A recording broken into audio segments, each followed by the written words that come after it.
Davita wakatamba kusvika maila popota Miriam ndokuimba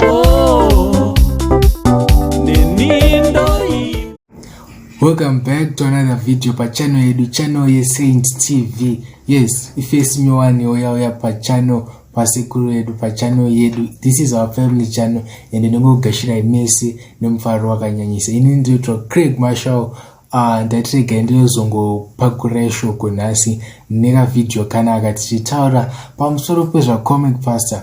But tisatapinda ndinokumbira kuti tese tiende kunosubscribe pa Saint TV panapa, tigare tasubscribe pa Saint TV panapa, ndo patinokugira nyaya dzakasiyana-siyana dzinenge dzichiitika mumasocial media matinoswera tiri omo. Ininiwo munobva manonifollow kana kuti manosubscribe kuchannel yangu inonzi Craig Marshall. Iyo uko futi ndo kwatinge tichito anga mavideos akasiyana-siyana anonakidza news onzi zvese zvochiitika mumastreets esocial media, iko futi tinobatika chiriyo. So today ndauya nenyaya on comic pastor. So comic pastor posta pa Facebook pake achitaura nezve how he grew up, ma challenges akasangana nawo, zvaakaita achikura kana kuti akaita kuti azosvika paari zvekuti muzomuziva sacomic pastor. Chii chakaitika kwaakamboshanda nezvakadaro. So tisati ndanyanyopinda deep munyaya iyi, ndoda kungoti kune munhu wese ari kuona izvezvi kana kuti munhu wese akuteerera ndichiti to be where you want to be, you have to work for that. To be someone who is very great, to be someone who ari pamusoro. I think pa social media vanhu vanonyanyoti mbinga ndo vanhu vari pamusoro. If you want to be a mbinga or if you want to be on top, you have to work. Hazvingouye nyore vakangogara ndo wakarara, unofanira kutomukira and then otanga kushanda. So post yacho ya posona comic pastor I think ichabuda pa screen apapo. And then hanzi number 1, hanzi ndakamboshanda kuBotswana as a headman.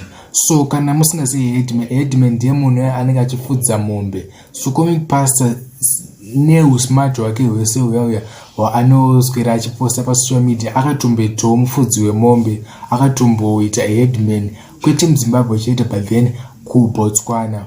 Chechi2, hanzi ndakamboshanda as a security guard for Time Security, akatomboitawo guard. So abva kuita mufudzi wemombe akabva auya futi abvaita guard. So which means anongotanga ari pamusoro, akatotanga ari pasi pasina munhu aitombomuziya, achishanda akatanga aita mufudzi wemombe, then abva zobva pastage yo abva zoito security guard. And after that pechi3 abva hanzi I went to Chiadzwa as a Gweja in 2008. Ini nangu personally I don't really know kuti what is a Gweja. So munokwanisa kundodzodza down comments and tell us kuti chii chinonzi Gweja. Ini nangu andinatsoziva, but then kana muchiziva you can leave down comments. So hanzi ndakatomboitawo Gweja in 2008. Kwanga kuri kudhara zvokuti. Page 4 hanzi I border jumped through Limpopo River twice and I got caught once and then I succeeded once. So akatombopindwa nemvura maya muLimpopo mamunongonzwa vanhu vachinzi vari kucrossa, vari kutakura mutumbi vanhu vaka from SSide vachiuya kuZimbabwe. Ikoko hanzi ndakatomboitawo border jump, ndakabatawo futi kahwani kangu kacho kechiwani ndikazosucceeda. So pakaipa mukungozvinzirawo mega, havana kubva kunhu kuri nyore, vakatobvawo kunhu kwakaomesesa.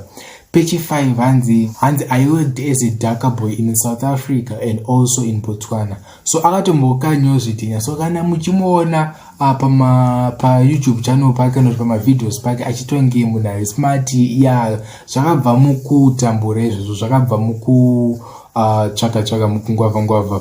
So our lesson today is kuti aungomuke ungori on top, unotomufana utombokwira utombodonhawo, sometimes pamwe pacho ombokwira futi ombodonhawo, zvingodaro ma-up and down. Upenyu makata unofanira kuti uchikwira, hazvina basa kuti wakadonha zvakupedzisira hauchakwanisa kusvika kutop. Unongofanira ungoshanda, unongofanira kunge uri serious kuti uzosvika kutop. Hazvingomuke zvingori plate yato apa, plate yesadza. No, unofanira kutopinda mumunda oshanda, odivitira, osakura, osima, chozokura chibage kuti uzodya ukohwe. So pane zvinhu zvakawanda zvinoda kuti so ngatisango fungire kuti life yedu ingori easy.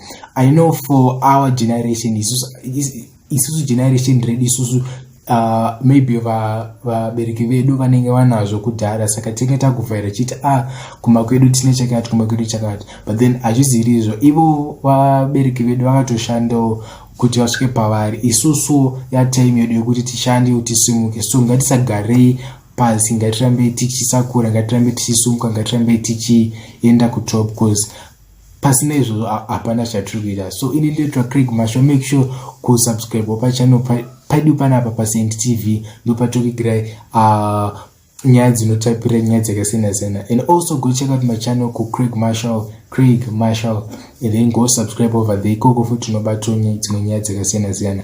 Ndichingoti much love, tozorana parino video naUncle Saint.